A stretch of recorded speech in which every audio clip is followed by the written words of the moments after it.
tulis Melani.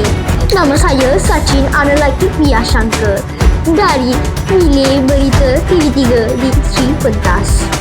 Selamat datang ke Buletin Utama.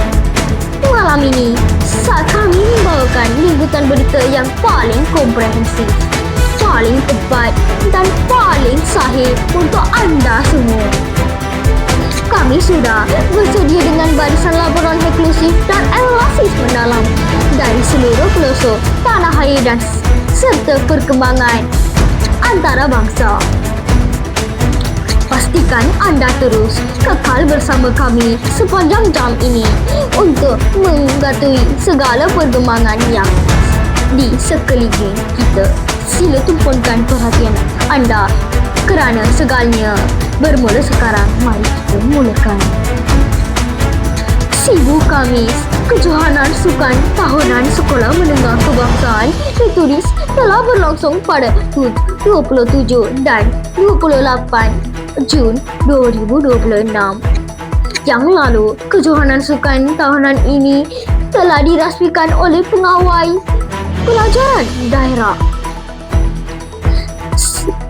Sibu Tuan Haji Ramlan bin Haji Dasuki.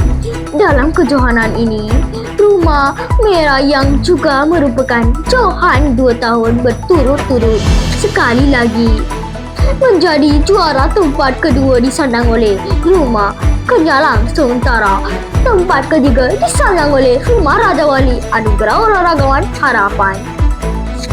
Pula dimenangi oleh atlet acara pecut Rumah Merah iaitu Muhammad Hakim bin Junid. Menurut Tuan Haji Ramlan bin Haji Dasuki, kalah menang merupakan adat pertandingan. Dalam apa-apa kejohanan sekalipun, semangat kesukaran yang tinggi sangat diperlukan. Kekalahan bukan berhenti gagal, sebaliknya permukaan langkah untuk berjaya. Menurut beliau, lagi sukan tahunan yang diadakan pada peringkat sekolah merupakan gelangan untuk mengasah bakat murid-murid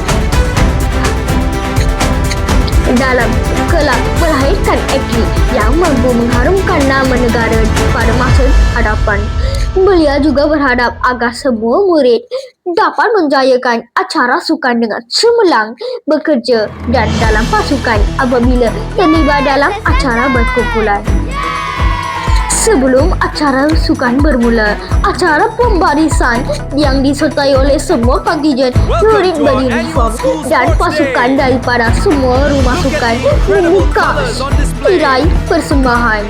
Setiap kontingen diinai dan kontingen yang terpilih menerima hadiah semasa sesi penutupan sukan diadakan.